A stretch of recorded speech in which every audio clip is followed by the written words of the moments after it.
총선 결과 범죄 정치인 전성시대가 열릴 판이다. 남 탓으로는 해법이 없다. 보수의 가치를 제대로 읽지도 방향도 제시하지 못한 보수 리더들의 책임이다.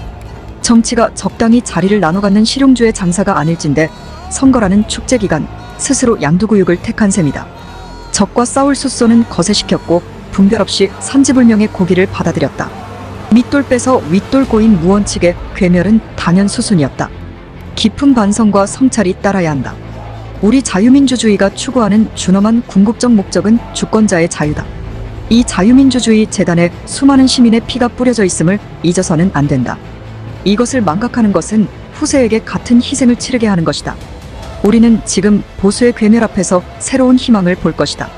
우리는 보수 우파 애국 시민의 바람과 용기를 담는 큰 그릇이 될 것이다. 보수의 가치를 위해 투쟁하는 애국 시민이 주인 되는 정당이 될 것이다. 무너진 보수 세력의 새롭고 자랑스러운 대안이 될 것이다. 정의롭고 자유로운 대한민국을 바라며 우리 민족과 미래를 생각하는 많은 애국 시민의 동참을 호소한다.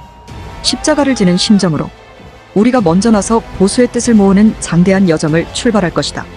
저희는 원래 당명을 부정선거 척결당으로 지으려고 했습니다. 그런데 선거리가 안 된다고 해서 당 이름을 가가호호 공명선거 대한당으로 정했습니다. 저는 한국방송 대상을 2번이나 수상한 특종 기자였습니다. 워싱턴 특파원과 KBS 9시 뉴스 앵커도 지냈습니다. 그런 제가 지난 4.15 총선에서 부정이 저질러졌다는 증거를 잡고 4년 동안 부정선거 척결을 위해 싸워왔습니다. 공안검사와 법무부 장관, 국무총리를 지낸 황교안 대표도 부정선거를 주장하고 계십니다. 전직 9시 뉴스 앵커와 국무총리가 한 목소리로 선거가 좀 이상했다고 하면 한 번쯤 귀를 기울여야 하는 것 아니겠습니까?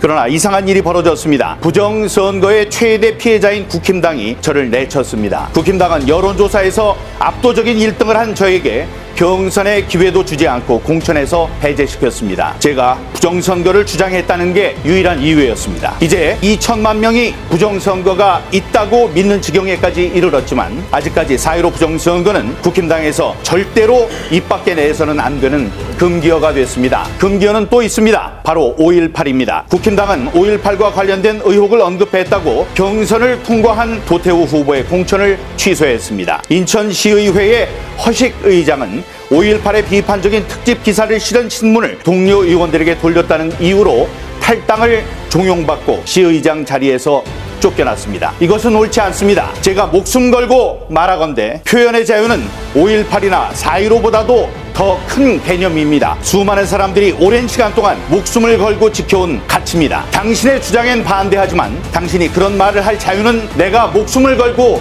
지켜주겠다. 영국의 작가 이블린 홀이 한 말입니다. 저도 똑같은 말을 하겠습니다.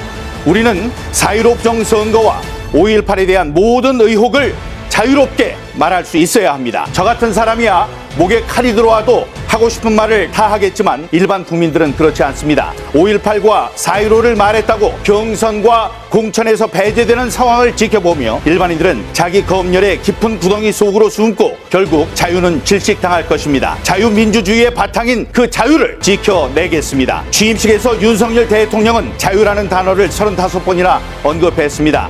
윤 대통령과 저의 차이점이라면 그는 말을 했고 저는 행동을 했습니다. 올바른 선거를 할 수 있는 자유를 위해 지난 4년간 아스팔트 위에서 목숨 걸고 싸웠던 저 민교 지지해 주시기 바랍니다. 감사합니다. 만세!